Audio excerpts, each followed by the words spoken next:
నమస్తే, welcome to mid day news. ముందుగా headlines చూద్దాం.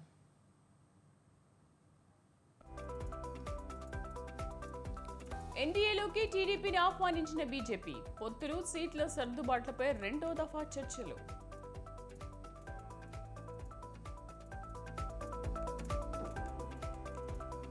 సీఎం క్యాంపు కార్యాలయంలో ఉత్తరాంధ్ర ఎమ్మెల్యేల సమావేశం. అభివృద్ధి కార్యక్రమాలు సహా పలు అంశాలపై చర్చించే అవకాశం.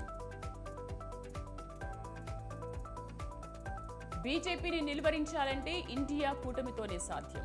తెలంగాణకు రావాల్సిన బకాయిలు విడుదల చేయాలన్న కూనంనేని.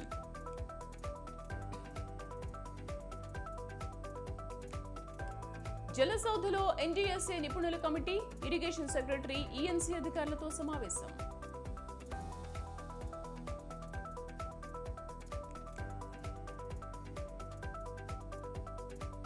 వేసవి ప్రారంభంలోనే మండిపోతున్న ఎండలు. తెలుగు రాష్ట్రాల్లో రోజు రోజుకు పెరుగుతోన్న ఉష్ణోగ్రతలు.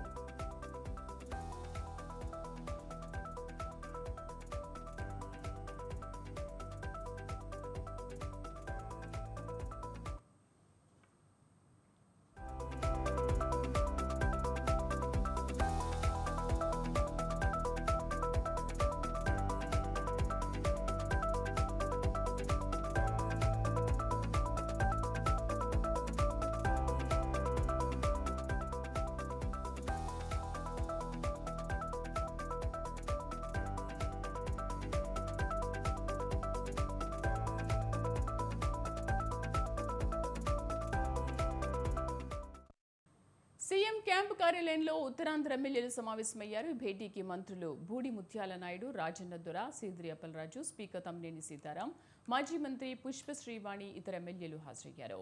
ఉత్తరాంధ్రలో ఇంకా చేయాల్సిన అభివృద్ధి కార్యక్రమాలు సహా పలు అంశాలపై చర్చిస్తున్నట్లు సమాచారం. సీఎం జగన్ కార్యదర్శి ధనుంజయ రెడ్డితో చర్చలు జరుపుతున్నట్లు తెలుస్తోంది.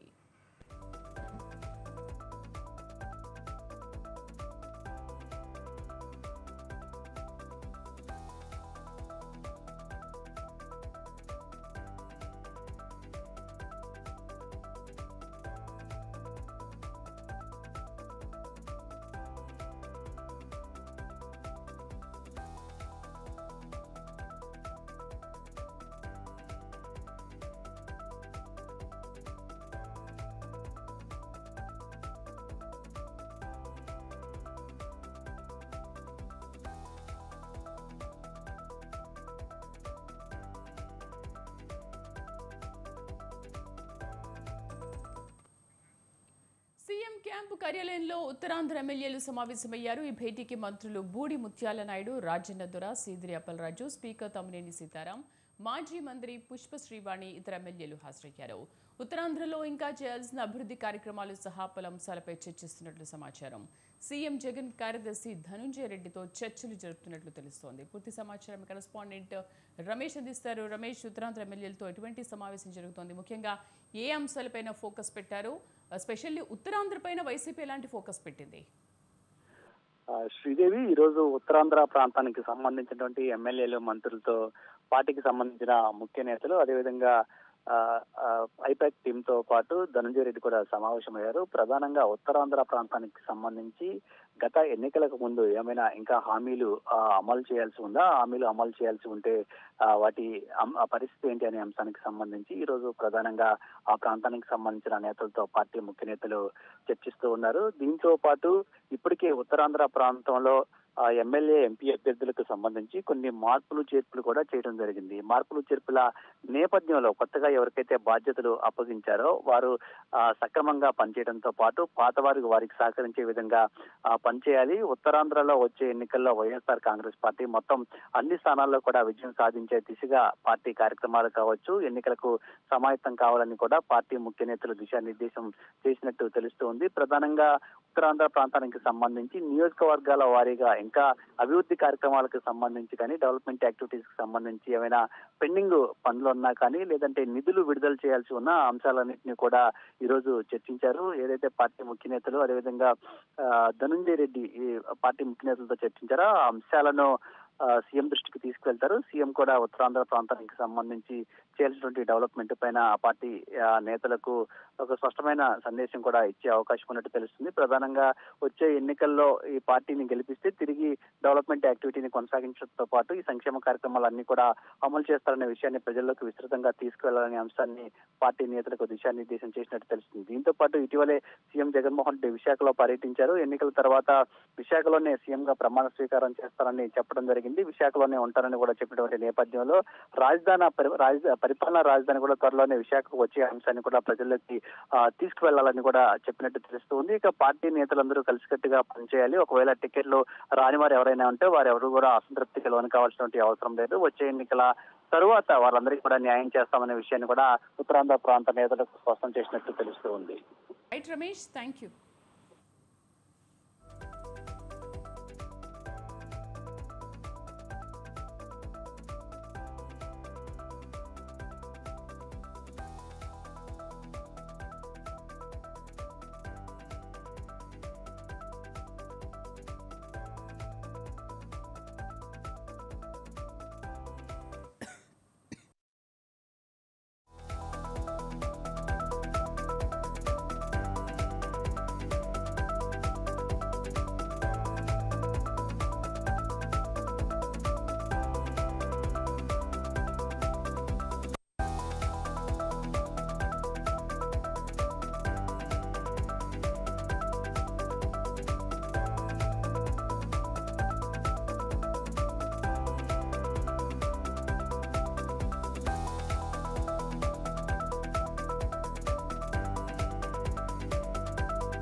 బీజేపీ అగ్రనేత కేంద్ర హోంశాఖ మంత్రి అమిత్ షాతో టీడీపీ అధ్యక్షుడు చంద్రబాబు, జనసేన అధినేత పవన్ కళ్యాణ్ భేటీ అయ్యారు.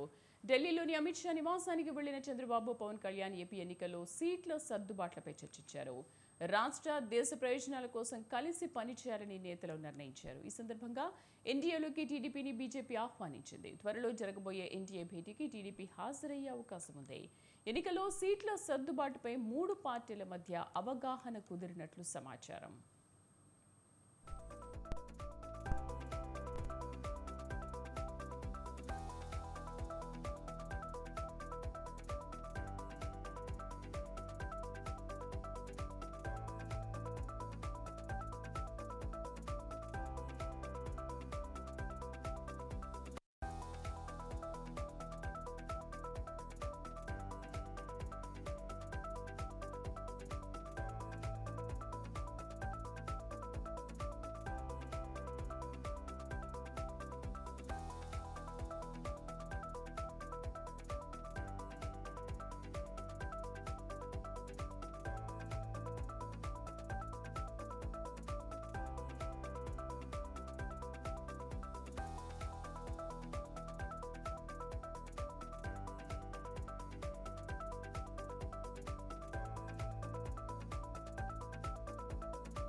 ఏపీ రాజకీయాల్లో కీలక మలుపు చోటు చేసుకుంది. రానున్న ఎన్నికల్లో కలిసి పనిచేయాలని బీజేపీ, టీడీపీ, జనసేన నిర్ణయించాయి.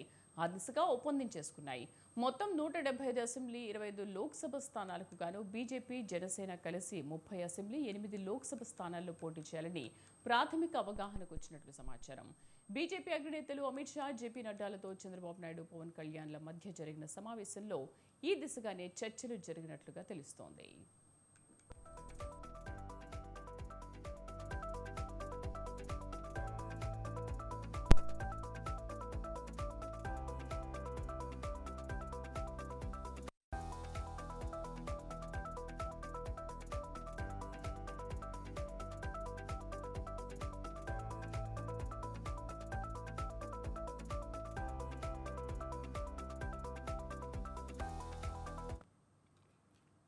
మూడు పక్షాల నేతలు రాష్ట్ర విస్తృత ప్రయోజనాలను దృష్టిలో పెట్టుకోవడం వల్లే ఎవరూ సీట్ల సంఖ్యకు కాకుండా రాష్ట్రానికి ప్రాధాన్యం ఇచ్చేలా చర్చించినట్లు సమాచారం.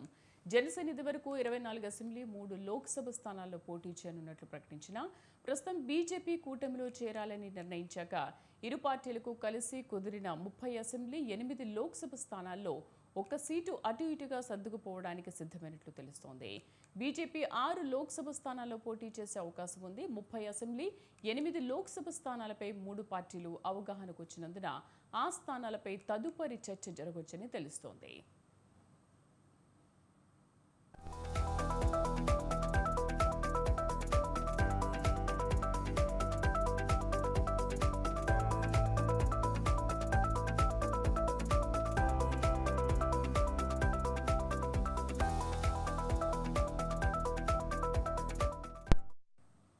కేంద్ర మంత్రి తెలంగాణ బీజేపీ చీఫ్ కిషన్ రెడ్డికి హైకమాండ్ నుంచి పిలుపొచ్చింది. సాయంత్రం వరకు ఢిల్లీలో అందుబాటులో ఉండాలని తెలిపింది. దీంతో ఆయన ఢిల్లీకి వెళ్లనున్నారు. తెలంగాణలో మిగిలిన లోక్సభ స్థానాలకు అభ్యర్థుల ఎంపికపై చర్చించనున్నారు. ఇప్పటికే బీజేపీ 9 మంది ఎంపీ అభ్యర్థులను ప్రకటించింది. ఇంకా 8 మంది అభ్యర్థులపై బీజేపీ పెద్దలతో కిషన్ రెడ్డి చర్చించనున్నారు. అనంతరం అభ్యర్థుల పేర్లు ప్రకటించే అవకాశం ఉంది.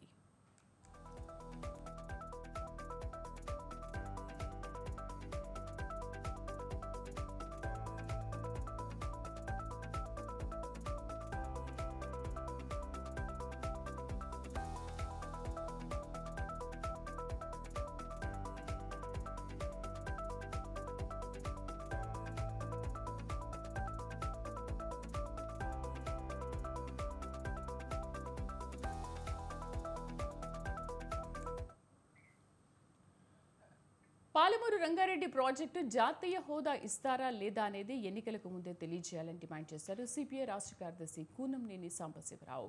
తెలంగాణకు రావాల్సిన బకాయిలు వెంటనే విడుదల చేయాలని కేంద్ర ప్రభుత్వాన్ని కోరారు. పొత్తులు అనేది ఏ పార్టీ అయినా పెట్టుకోవచ్చని చెప్పారు. కానీ బీఆర్ఎస్తో బీఎస్పీ పొత్తు ఎందుకు పెట్టుకున్నారని ప్రశ్నించారు. బీజేపీని నివారించాలంటే కాంగ్రెస్ ఖచ్చితంగా దానిని ప్రాక్టికల్ ఆలోచన చేసుకోవాలి.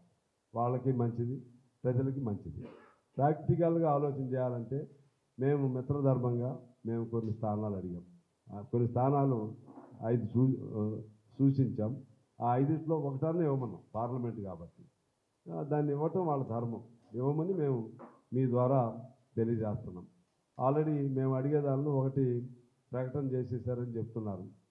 నల్గొండ ప్రకటన చేశారు. ఇంకా 4 ఉన్నాయి.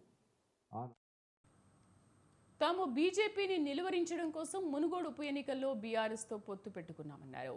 బీజేపీని నిలువరించాలి అంటే కాంగ్రెస్ ఇండియా కూటమితోనే సాధ్యమని కూనంనేని చెప్పారు. పార్లమెంట్ ఎన్నికల్లో తాము కోరిన సీట్లలో ఒక స్థానాన్ని కేటాయించాలని కాంగ్రెస్ను కోరారు. ఈ ఎన్నికల ముందు మొన్న ప్రధానమంత్రి గారు ప్రతి ఎన్నికల ముందు వస్తాడు ఆయన. అప్పుడు మునుగోడు ఎన్నికల ముందు వచ్చాడు.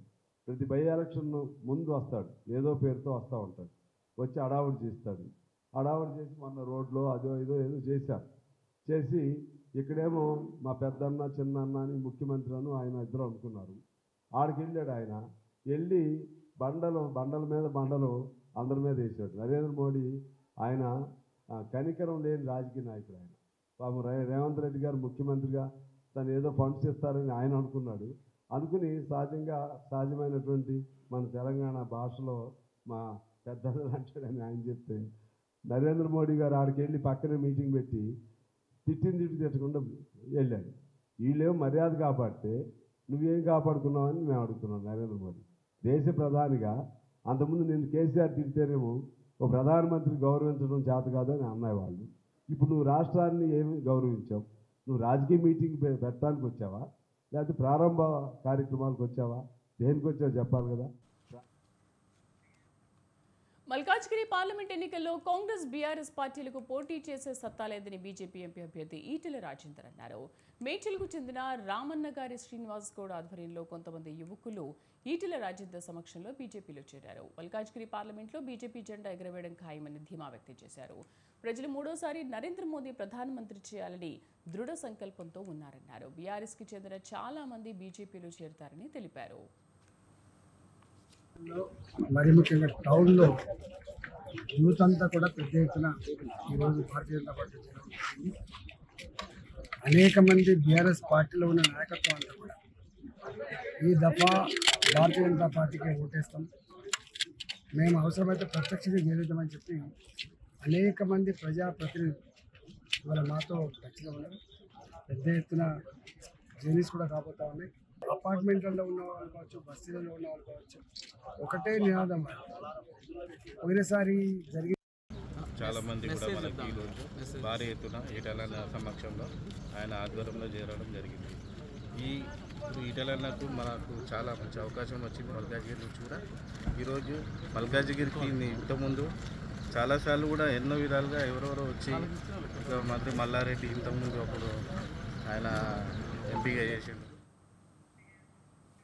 తెలంగాణ ముఖ్యమంత్రి రేవంత్ రెడ్డి తెలుగుదేశం అధ్యక్షుడు నారా చంద్రబాబు నాయుడుతో బేగంపేట విమానాశ్రయంలో భేటీ చర్చనీయాంశంగా మారింది. గురు శిష్యులుగా చెప్పుకునే రేవంత్ చంద్రబాబు అసలు ఏం చర్చించారు? బీజేపీతో దోస్తీ కోసం ఢిల్లీ వెళ్తున్న చంద్రబాబుతో ఆ పార్టీకి చుక్కెదురైన కాంగ్రెస్ ముఖ్యమంత్రి మధ్య ఏ అంశాలు ప్రస్తావనకు వచ్చాయని చర్చనీయాంశమైంది. ఉభయులు వ్యతిరేకించే ఏపీ సీఎం జగన్ ప్రస్తావన చర్చలో వచ్చిందా? చర్చించిన అంశాలేంటి? ఇదే సస్పెన్స్.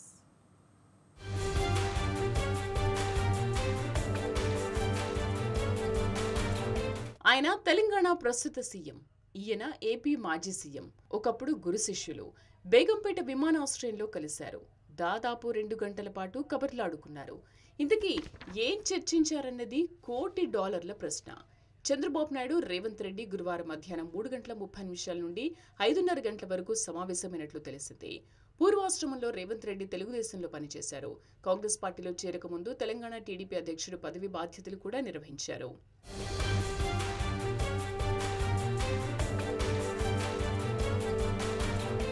నారా చంద్రబాబు నాయుడు, రేవంత్ రెడ్డి వేర్వేరు పనుల మీద వేర్వేరు ప్రైవేటు విమానాల్లో ఢిల్లీకి వెళ్లారు. ఢిల్లీకి వెళ్లేందుకు బేగంపేట విమానాశ్రయానికి చేరుకున్న వీరిద్దరూ తారసపడ్డారు. 2 గంటల పాటు సంభాషించుకున్నారు. తెలంగాణ సీఎం బాధ్యతలు చేపట్టిన తర్వాత రేవంత్ రెడ్డి చంద్రబాబును కలిసి సంభాషణలు జరపడం ఇదే ప్రథమం.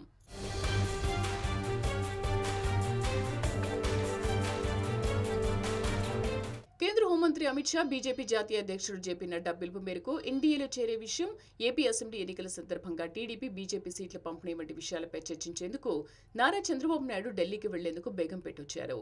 జనసేన చీఫ్ పవన్ కళ్యాణ్, వ్యాపారవేత్త లింగమనేని రమేష్తో కలిసి ప్రత్యేక విమానంలో బయలుదేరి ఢిల్లీకి వెళ్లారు. గురువారం రాత్రి చంద్రబాబు, పవన్ కళ్యాణ్ అమిత్ షాతో భేటీ అయ్యారు. పొత్తు విషయం చర్చించినట్లు తెలిసింది. కాగా ఢిల్లీలో కాంగ్రెస్ కేంద్ర ఎన్నికల కమిటీ సమావేశంలో పాల్గొనేందుకు తెలంగాణ సీఎం రేవంత్ రెడ్డి, మంత్రి ఉత్తమ్ కుమార్ రెడ్డి మరో విమానంలో గురువారం బయలుదేరి ఢిల్లీ వెళ్లారు. ఈ సమావేశంలో పాల్గొన్న డిప్యూటీ సీఎం భట్టి విక్రమార్క కేంద్ర మంత్రులను కలిసేందుకు గురువారం ఉదయమే ఢిల్లీకి వెళ్లారు.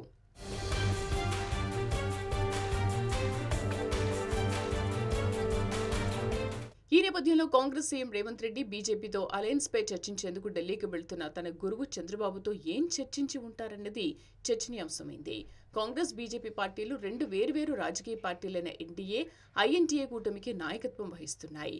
దేశవ్యాప్తంగా రాజకీయంగా ఉద్రిక్తపరమైన వాతావరణం నెలకొన్న పరిస్థితుల్లో రాజకీయంగా ఒకరికొకరు ప్రత్యర్థులుగా ఉన్న పార్టీలతో సన్నిహితంగా మెలిగిన ఈ ఇద్దరు నేతలు ఎలా కలుసుకోగలరన్నది ఇప్పుడు పెద్ద ప్రశ్న.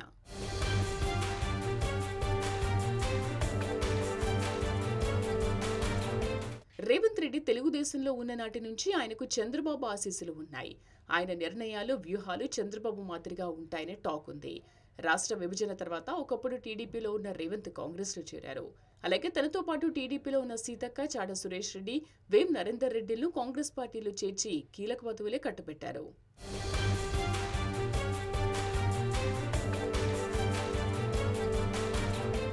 రేవంత్ చంద్రబాబు భేటీ విషయం బీజేపీకి తెలుసా? వారి భేటీ బీజేపీ కనుసన్నల్లోనే జరిగిందా?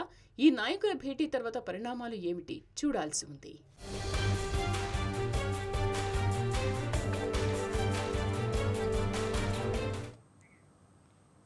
ఏపీ బీజేపీ అధ్యక్షురాలు పురంధేశ్వరి తిరుపతిలో పర్యటించారు. బీజేపీ నేత భానుప్రకాష్ రెడ్డి ఇంటిని సందర్శించారు. భానుప్రకాష్ రెడ్డి ఇంటి వద్దనే స్థానిక బీజేపీ లోకల్ క్యాడర్తో పురంధేశ్వరి ముఖాముఖి కార్యక్రమం నిర్వహించారు. ఎన్నికల్లో పార్టీకి ఏ విధంగా సేవలు అందించాలి, కూటమి అభ్యర్థిని ఏ విధంగా గెలిపించుకోవాలి అనే అంశాలపై దిశానిర్దేశం చేశారు. కూటమితో పనిచేసే విధంగా తగు సలహాలు, సూచనలు ఇచ్చారు.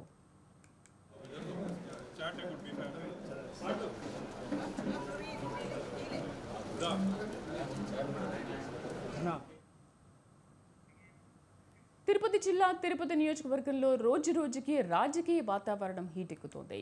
వైసీపీ అభ్యర్థిని ప్రకటించి దూసుకుపోతుంది. త్వరలో జరగనున్న సార్వత్రిక ఎన్నికల్లో అధికార పార్టీ భూమన కరుణాకర్ రెడ్డి తనయుడు అభినయ్ రెడ్డి పేరును ఖరారు చేస్తూ అభ్యర్థిత్వాన్ని ప్రకటించింది. మొదట విడుదల చేసిన జాబితాలో టీడీపీ కేవలం 7 నియోజకవర్గాలకు అభ్యర్థులను ప్రకటించి వారి పేర్లను కూడా ఖరారు చేసింది. జనసేనకు తిరుపతి సీటు కేటాయించాల్సి రావడంతో అభ్యర్థిపై జనసేన టీడీపీ డైలమాలో ఉన్నాయి.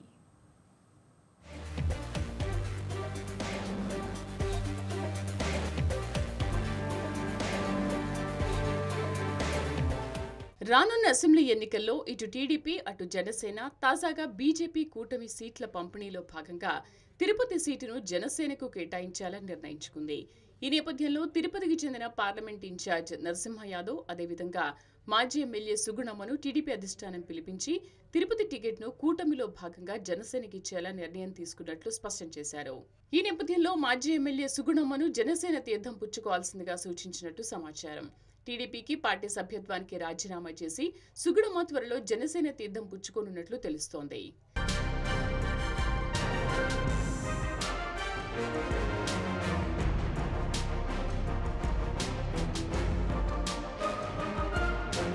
తిరుపతి నగరంలో జనసేన అభ్యర్థిత్వంపై పలు వ్యాఖ్యలు వినిపిస్తున్నాయి. చిత్తూరు ఉమ్మడి జిల్లాలో జనసేన అధ్యక్షులు పసుపులేటి హరిప్రసాద్ నిత్యం వార్తల్లో ఉంటున్నారు. మరోవైపు చిరంజీవి స్థాపించి కాంగ్రెస్ పార్టీలో విలీనం చేసిన ప్రజారాజ్యం పార్టీ తరఫున ప్రచారం చేసిన విజయ్ కుమార్ టీడీపీ నుంచి కోడూరు బాలసుబ్రహ్మణ్యం, జేబీ శ్రీనివాసులు వంటి ఎవరి పేర్లను కూటమి పరిశీలించలేదు. గత ఎన్నికల్లో కేవలం 825 ఓట్లతో పరాజయం పాలైన మాజీ ఎమ్మెల్యే సుగుణమ్మ పేరు తెరమీదకొచ్చింది. అయితే బలిజ ఓటర్లు ఎక్కువగా ఉన్న తిరుపతి మహానగరంలో సుగుణమ్మకు జనసేన పార్టీ తరఫున టికెట్ మంజూరయ్యేటట్లు స్పష్టమవుతోంది.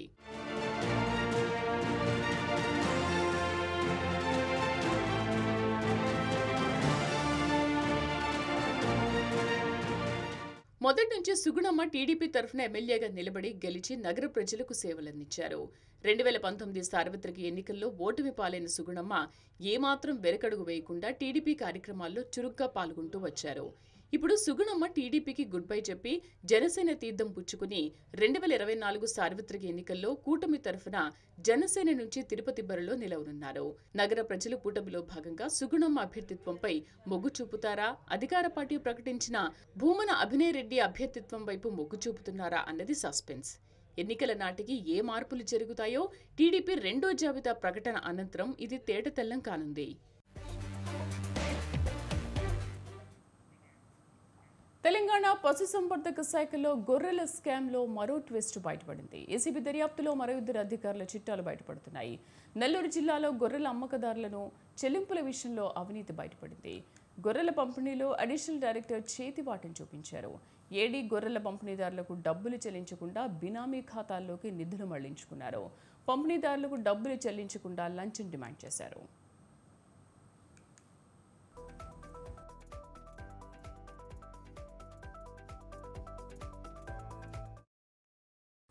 నెల్లూరు జిల్లా రైతుల నుండి గొర్రెలను తీసుకుని డబ్బులు ఇవ్వకుండా అధికారి తిరిగి లంచం డిమాండ్ చేసినట్లు బాధితులు ఆరోపిస్తున్నారు.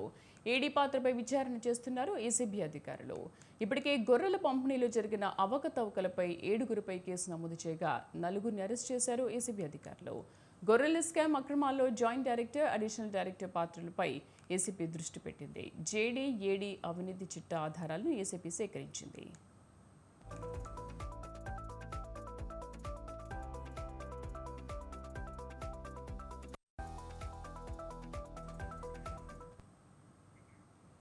తిరుమల శ్రీవారి సుప్రభాత సేవలో దర్శించుకున్నారు జమ్మూ కాశ్మీర్ లెఫ్టినెంట్ గవర్నర్ మనోజ్ సిన్హా. కుటుంబ సమేతంగా స్వామివారి దర్శనానికి విచ్చేసిన మనోజ్ సిన్హాకు ఆలయ అధికారులు స్వాగతం పలికి దర్శన ఏర్పాట్లు చేశారు. దర్శనం అనంతరం రంగనాయకుల మండపంలో వేద పండితులు వేద ఆశీర్వాదం ఇవ్వగా టీటీడీ అధికారులు తీర్థ ప్రసాదాలను అందించారు.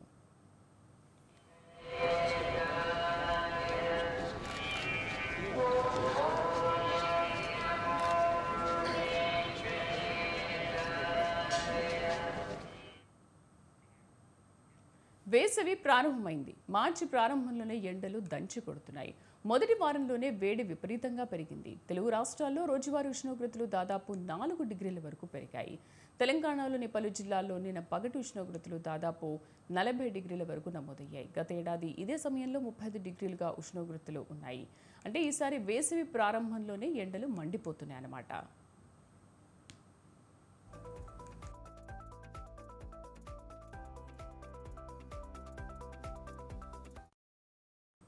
మరోవైపు ఏపీలోని పశ్చిమ దక్షిణ రాయలసీమ ప్రాంతాల్లో ఎండ తీవ్రత ఎక్కువగా ఉంది. మార్చి నుంచి మే వరకు దేశంలోని చాలా ప్రాంతాల్లో కనిష్ట గరిష్ట ఉష్ణోగ్రతలు సాధారణ కంటే ఎక్కువగా నమోదవుతాయని వాతావరణ శాఖ హెచ్చరిస్తోంది. గత ఏడాది కంటే వేడి తీవ్రత ఎక్కువగా ఉండొచ్చని అంచనా వేసింది. మార్చి నుంచి మే వరకు జమ్మూ కాశ్మీర్, తమిళనాడు మినహా అన్ని రాష్ట్రాల్లో హీట్ వేవ్ ప్రభావం ఎక్కువగా ఉంటుందని వాతావరణ శాఖ తెలిపింది.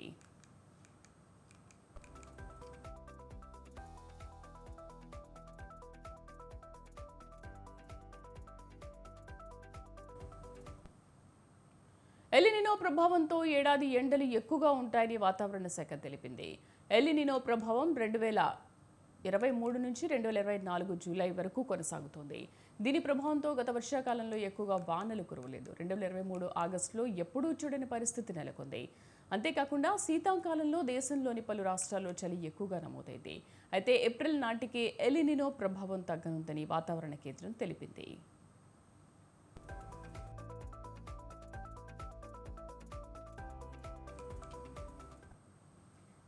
ఈ బులెటిన్ విశేషాలు మరిన్ని అప్డేట్స్తో మరో బులెటిన్లో మళ్ళీ కలుద్దాం. కీప్ వాచింగ్ స్వతంత్ర న్యూస్.